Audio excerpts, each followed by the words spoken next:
I think what we need to do is show the American people that when they give the Democratic Party power and when they actually do vote for us, that we will be using and we are willing to use the power that they do give us in order to merit increased expansions in our majority. What I believe that the president and the Democratic Party needs to come to terms with is that this is not just a crisis of Roe, this is a crisis of our democracy.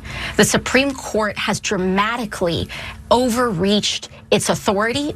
We had two conservative senators in the United States Senate, Senator Manchin and Senator Collins, come out with a very explosive allegation that several Supreme Court justices misled them during their confirmation hearings and in the lead up to their confirmation.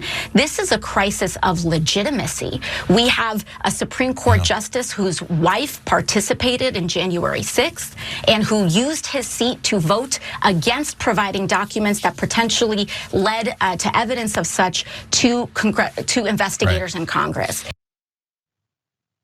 There's Congresswoman AOC talking about a little bit of reality as we go through this entire thing. This is a story about accountability and plans of action versus someone else who's looking to have some performative art and inaction. AOC, of course, was talking there on the Meet the Press. She's talking about the full response to what's going on with the Supreme Court ruling on Roe versus Wade. So as you heard from AOC, let's go to the other side of this, because the establishment member and leader of the Democrats in the House, Nancy Pelosi, she had this to say about what went down with Roe versus Wade. I am personally overwhelmed by this decision. From time to time, I quote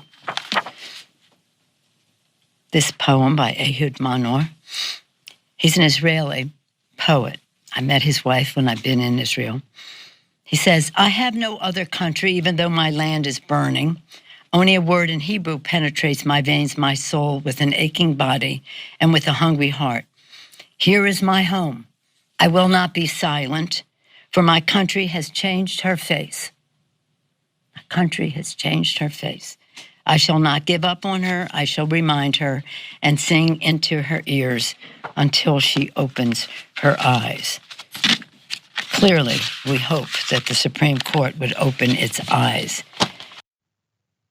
Clearly, we hope the Supreme Court would open its eyes. So all you women that lost all your rights, I hope you feel better now, because Nancy Pelosi just read a poem about how disgusted she is. Now, by the way, there was that moment in the middle of that where she was like, oh, I really landed that punch there. Let's watch that again. Watch her face. For my country has changed her face. My country has changed her face. Oh, what a body blow, Nancy. Country's changed her face. It's changed her face. That doesn't do you any good. That does nothing for anyone. But young Democratic voters, they're definitely noticing that you're doing nothing because they have this to say. For abortion rights. Thank you guys so much for joining us. Appreciate it. So talk to me first about why it is you wanted to come out here today, because something that struck me was when you were speaking earlier and you mentioned your anger because you had received a text message from the Biden campaign. Why is that? So I received a text message from Joe Biden's campaign yesterday saying that the Supreme Court had overturned Roe versus Wade and that it was my responsibility to then rush $15 to the Democratic National Party. And I thought that was absolutely outrageous because my rights should not be a fundraising point for them or a campaigning point. They have had multiple opportunities to codify Roe into law over the past 20, 30, 40, 50 years, and they haven't done it. And if they're gonna keep campaigning on this point, they should actually do something about it. What are you most worried about, Julia? Exactly what young voters are thinking, potentially Democratic voters. So what has Nancy Pelosi been doing? Because I mean, you guys keep saying Nancy Pelosi is doing nothing. She's doing something. She sent out this email. So did Joe Biden. Similar emails like this. Let's look at this. I need your immediate attention. Trump's Supreme Court just ruled to rip reproductive rights away from every single woman in this country. I don't say this lightly. How we act today will decide the future of reproductive rights. We can either sit back and admit defeat to these far-right extremists, and here's an all red and bold, or we can rise up, meet this once in a generation moment, and marshal a response to this so historic that we make every last anti-choice Republican regret what they've done. Please, I've never needed your support more than today, except for the last 27 times. Can you chip in $15 so we can win these midterms and finally codify reproductive rights into law? I don't know, Nancy. Could we chip in 15 bucks any other time? Maybe 100, 150, 500. I'm not sure. Chip in as much as possible to see what they can possibly do about this. Jackson, I want to get your thoughts at least on this approach before we get into more of what she's been about. Well, I think at the end of the day, Nancy Pelosi is doing what she knows how to do. This is what she's been doing for decades, and her response showed it. Not, in the subtle things, you pointed out her face, the practice face. And then even at the beginning, she says, from time to time, I read this poem. And that's why she had to stutter and remember who wrote it. You know what I'm saying? Like, so little stuff like that. But at the end of the day, and this is something that I talk about all the time, but I just realized, but let's get her out of here. You know what I'm saying? Let's get out of office. Let's put somebody better in. Let's do what we need to do to get better Democrats in these seats at the end of the day, because this is all that they're gonna do, because this is what they've been doing. So again, we're talking about electoral politics. That's what the fundraising email's about. That's what Nancy Pelosi's about. But let's talk about those election politics, because let's see if she had the same energy when it comes to, I'm glad you pointed out too, Jackson, getting in other Democrats, because they're not interested in that.